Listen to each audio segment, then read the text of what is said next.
Welcome back to Football Daily, ladies and gentlemen, where today we're talking about Premier League managers. We're talking about managers because this week there has been so much news about bosses either potentially being sacked or doing a terrible job that I thought it was the perfect time to do a tier list for Premier League managers' performance this season. And I want to make that really, really clear. This tier list is based on their performance this season. So, for instance, Jurgen Klopp, who everybody knows I love, is probably 1 or 2 in terms of coaches in the world, might not rank as high on his performance this season. Okay, we've got 20 names to get through. We've got 5 different tiers. We've got dream season, good work, too early, because obviously a couple of these managers have only literally just taken charge of their clubs, underperforming, and danger zone. Oh dear. We're going to do this in club alphabetical order. Okay, so we're going to be starting with Mikel Arteta, and there's only one place we can put him, and that is in dream season, because they have just been sensational. Front to back, Arsenal look like the second best team in the Premier League. I don't know what else Arteta really could have done in this time period, because not only has he been really transformative in terms of squad building, but he's also got them playing in a very, very specific style. They've won 7 of 8 matches. You know, the integration of a player like William Saliba, who he's brought back from loan, has been perfection. Gabriel Jesus looks like he's been playing at the club for years. Not only has he integrated the right players, he's got them playing in a system, he's got the right characters. He's just done an unreal job, Mikel Arteta, and rightly, he's having a dream season. Next up, we've got Steven Gerrard. Oh dear. I'm actually going to put Steven Gerrard in danger zone because I feel like Aston Villa's owners have high expectations, and right now, the club aren't performing to them. They're 14th in the Premier League as things stand, which is not awful. It's not great either, given the expenditure they've put out in terms of the last couple of seasons. And, you know, when we look at the summer, we kind of thought it's been pretty positive. We thought it had been really positive when the players came through early doors, the likes of Boubacar Kamara, Diego Carlos, the permanent deal for Coutinho. But now with hindsight, the Coutinho deal is looking a little bit questionable, isn't it? Diego Carlos got a long-term injury. Boubacar Kamara is injured as well. And they are really, really struggling to create and score goals. The 3rd worst expected goals in the entire Premier League, with a forward line that includes Ings, Watkins, Leon Bailey, Buendia, Philippe Coutinho.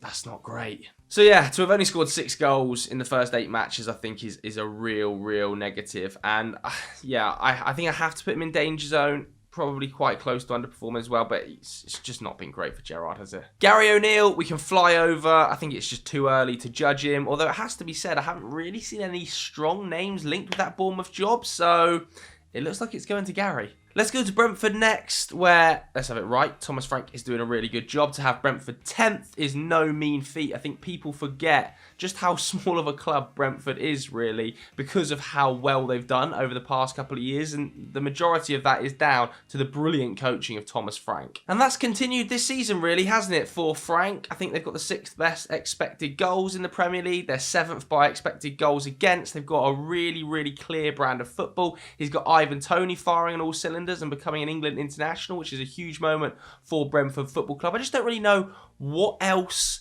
Thomas Frank could be doing. Like, I'm almost tempted to have him in dream season, but I won't, just because some of the results haven't kind of reflected the quality of their underlying numbers, and I feel like dream season is kind of going to be reserved for like Mikel Arteta, Pep, and maybe one other. Like Gary O'Neill, I'm just going to put De Zerbi in too early, way too early to tell. Although, yeah, it was a solid start, a very solid start against Liverpool at Anfield, wasn't it? Next up, we've got Graham Potter. And if I had Thomas Frank in good work, I feel like I've got to have Graham Potter in dream season. Not only did he have the perfect campaign almost last year with Brighton, you know, perform better than Brentford, although they are a more established Premier League outfit, but they start the season this year really well. 4th in the table when he left them at the start of September. And to get that move to Chelsea, it's such a big step up. It is a dream, really, for Graham Potter, isn't it? He started all right, I guess you could say. 2 wins from his first 3 games. A really positive result against AC Milan last night. I think everybody kind of agrees he's the best English coach in the world. If he isn't having a dream at the moment, then what is a dream season? Like, it's yet to be seen whether he's going to crush it at Chelsea. So he could go in too early, I guess, from that perspective. But for him as a coach, he was smashed it at Brighton, doing a good job at Chelsea, and got his dream move. I think Potter's got to be in dream season. All right, Patrick Vieira is up next then. I'm going to have to put Patrick Vieira in underperforming, but I want to caveat this really, really heavily, because the reason he's been underperforming is Crystal Palace have been shafted by the fixture list early doors. I mean, to have City, Liverpool, Arsenal, Chelsea in your first 8 fixtures is just ridiculous. So yes, they're 17th and the underlying numbers don't look great, but there have been real bright sparks, haven't there, in that Crystal Palace side. The 1-1 draw at Anfield was a huge result. Should have got something out of that Chelsea game if Thiago Silva was correctly adjudged to have, handled the ball in a goal-scoring position. What the ref's thinking there, then they would have more points than they're currently on. So, yes, they're underperforming, but it's not going to continue. I think Patrick Vieira is a really good manager. I think that the Crystal Palace squad that's been assembled is excellent, and the underperformance is almost unlucky. I feel harsh putting him there, but I hope you understand. Next up, we've got Frank Lampard. And I think it's fair to say, on the surface of it, it's good work. They are getting results. They're unbeaten in 6 in the Premier League. They have the best defensive record in the entire league. He's had really, really good work out of his signings at the start of the season. James Tarkowski and Connor Cody have been transformative for that backline. 2 real leaders in the dressing room. The dads of Goodison Park, I will start to call them now, because, a couple of old boys, but doing the job. Not even that old, really, are they? Like, I say old boys, like 30-year-olds. But you get what I'm trying to say. I think Frank Lampard has not only done a good job, but he's been smart with the job he's done. He's arrived at the club and wanted to play a high-pressing brand of football, possession-based brand of football, and he's quickly realised, I don't have the players to do this. I'm not in the position to do this. He's pivoted, stayed up in the league last season, mainly thanks to, a couple of huge results and an amazing atmosphere at Goodison Park. This season, slightly more expansive, and his signings have worked brilliantly, especially in midfield. He's got really good production out of Alex Iwobi, but there are a couple of worrying signs. Yes, they've got the best defensive record in the league, but by underlying numbers, they've actually got the 3rd worst defensive record in the league. Their expected goals against is the 3rd worst in the Prem.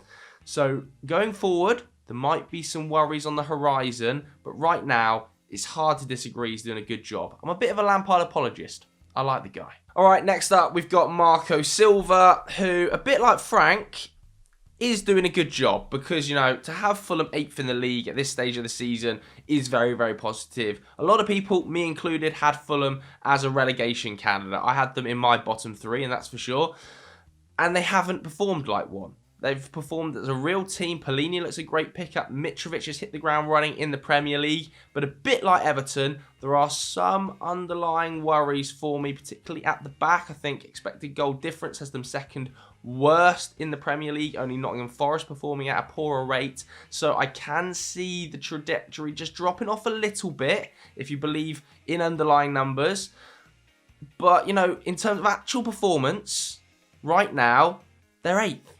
And Fulham fans would have ripped your hand off for that at the start of the season. So it is good work from Silva. Jesse Marsch is up next then. Another manager who's done some really good work, I think. Turning over that squad. Losing Calvin Phillips and Rafinha. A huge blows for any side, especially a side like Leeds, and he's brought in players that he knows and trusts. A lot of the Red Bull group have been sort of touted and tipped and bought in.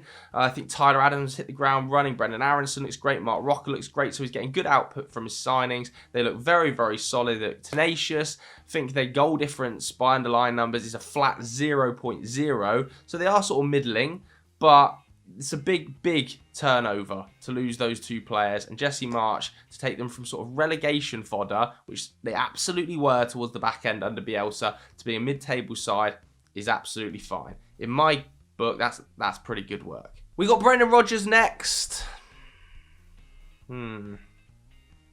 He is in the danger zone, isn't he? Let's have it right. He is in the danger zone. I mean, pre that win to Nottingham Forest, they hadn't won a game. They've got the worst defensive record in the entire league. They've conceded 22 goals in 8 games. The summer was a bit of a mess, wasn't it? And it does look a little bit like, or it did, especially pre-Nottingham Forest. Like, the players are going in one direction and Brendan Rodgers was going in another. But that was a huge result against Forest. James Maddison continues to perform to an extremely high level. In my book, should be an England international level. And he has, to some level, dug Brendan Rodgers out of a hole there, because the season has started so badly for them. The big question now, I suppose, is can he turn it around, or is it going to become a situation that is untenable? I actually think Brendan Rodgers is a really, really good coach. I think the scenario at Leicester has caused massive problems behind the scenes. The recruitment's been pretty poor, and it's almost got a bit stagnant there. But I think he's a really good coach, and Leicester will struggle to upgrade on Brendan Rodgers. And if he was to leave Leicester, I think he would get a really good job in either the Premier League or the European stage. So, although he's in the danger zone now, I could see him pulling himself out of it over the next couple of months. All right, we've got Jurgen Klopp up next, who obviously, in my book, is the first or second best coach in world football. Sensational manager. But at the moment, just based on this season, which is exactly what we're doing here, he is underperforming. Liverpool are 9th in the Premier League, and, you know, they look patchy. Defensively, they've looked suspect all season. In midfield, they've had injury issues. I understand that. And going forward, he's still trying to find a bit of a balance. I was really, really interested to see midweek against Rangers him deploy a 4-2-4. Very much a radical change from a classic Jurgen Klopp system of a 4-3-3. And maybe it's been needed, because it doesn't feel like classic Liverpool when you watch them. They're not that intense beast that they were last season, the season before. It just looks a bit leggy. And again, I have no doubt that Jurgen Klopp is going to turn it around. I still think they're probably going to finish second or third in the Premier League this season. Their underlying numbers are still really strong. 4th by expected goals, 4th by expected goals against. They're going to be fine, but I'm taking this on what's happened at the start of this season, and they are underperforming. Next up, Pep Guardiola. Dream season. I mean, could we be looking at the Invincibles here? Could we be looking at treble winners here? Very, very possibly. And it's not just because, you know, Erling Haaland is a joke, and he is. I've never seen anything like it in the Premier League before in my life. To score 14 goals in your first 8 games is a farce. I think he's got 20 goal involvements already in all competitions, and we're at October the 6th. That's disgusting. But even if you take Haaland away, this is still the same 11 that won the league last season.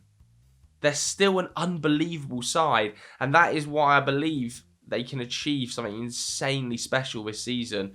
He is the best manager in world football, despite what I tried to say on Team Talk, and I just don't know what more he can do now. I suppose other than winning the Champions League, it's just like it's endless brilliance from Pep Guardiola, just over and over. And, you know, I just don't see who beats them in any competition. Next up, we've got Erik ten Hag. I'm going to put him in good work. Might be a bit of Manchester United bias showing through them, but obviously had a horrendous start to the season with those 2 first losses against Brentford and Brighton. Turned it around a little bit since then. Those 5 wins on the bounce were big for him before being humbled. A bit of a reality check by Manchester City. That was an awful result, an awful performance. But overall, I think he has changed a lot of things at the club. Been brave with his dropping of Harry Maguire and Cristiano Ronaldo. He's got them playing in quite a positive fashion. You know, Marcus Rashford looks pretty decent again. The backline looks pretty solid prior to the Manchester City result. So yeah, I think it has been good work. It's not been exceptional just yet, and there have been some major blips, but I like Erik. I like him a lot. Next up, we've got Eddie Howe. Definitely good work. I mean, he's 20 seconds away from being unbeaten this season, wasn't he? Let's have it right. That Fabio Carvalho goal against Liverpool that came extremely late. He's had some pretty significant injury problems to deal with as well, to the likes of Callum Wilson. Just doing a really, really good job. I think pre-season, a lot of people would have said Newcastle are going to finish 6th or 7th. They're 7th in the table right now. They look really, really solid going forward. I'm extremely excited to see a front line of Alexander Isak, Callum Wilson, and Alan Saint-Maximin. And that's disrespecting Almiron, who's the joint top scorer as well, and was brilliant last weekend. One of the goals of the season so far. He's just got a really good culture developing there. Coaching really, really well, and it is good work. Next up, we've got Steve Cooper, who's certainly in the danger zone. Stop right there! Pointless. This whole Nottingham Forest section. me talking about Steve Cooper, we're losing it all. Because he signed a new contract to 2025. And good luck to the man. I think it's the right decision by Nottingham Forest, but it makes me talking about him being in danger seem absolutely futile. Shot it on Thursday, by Friday morning it's out of date. Brilliant. Thanks very much. But more power to Cooper. Let's move on to the next team. Next up we've got Ralph Hassenhuttl. 100% in danger at the moment, especially with a trip to Manchester City at the Etihad and Erling Haaland in the form he's in at the moment on the horizon. 16th in the league, it ain't looking good. And that's a shame because we're looking at the 4th longest serving manager in the league here. I think the longest serving manager in 2 decades at Southampton, but 12 points from his last 20 games in the Prem. 12 points from his last 20.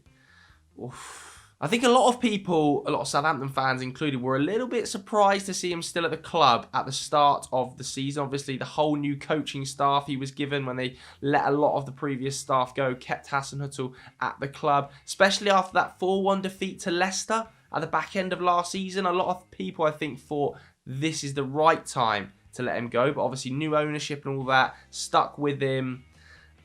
And I just think he's in significant danger. I still remember when he was crying on the touchline against Liverpool as well. I'm sure everybody else does too. Since that day, they've got a 25% win rate under him. He's a good coach too. And I think if he went back to Germany, he would probably get a really good job. And I think he would probably still get a decent Premier League gig too if he was to be released. But at Southampton, it feels like it's not quite working. Antonio Conte up next then, obviously doing good work this season, 3rd in the Premier League. The North London derby loss, as much of a hammer blow as it was still only their first loss of the season in the league. The bigger issue is just the brand of football, and it is pretty bleak, isn't it? It is like counter-attack, very ugly. I think by expected goals, they're 11th in the league. They're not taking an awful lot of shots. They are conceding an awful lot of shots, especially on the road.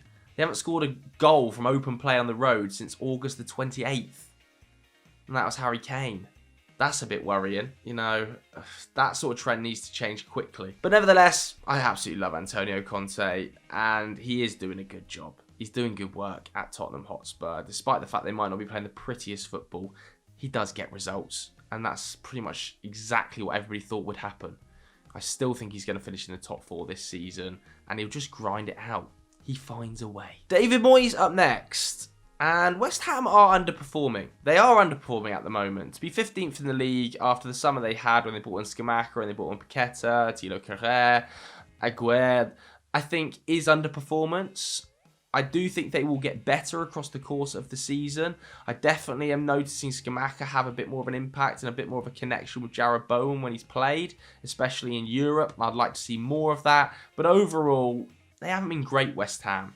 You know, even Declan Rice doesn't feel like the same Declan Rice I was watching last season. He's going to put it together, and West Ham will put it together. But across the first 8 or so games of the season, it's just all been a bit, you know, I want more. It should excite me more. Finally, Bruno Lage. Sorry, Bruno. Danger zone. You're not in danger zone, you're sacked.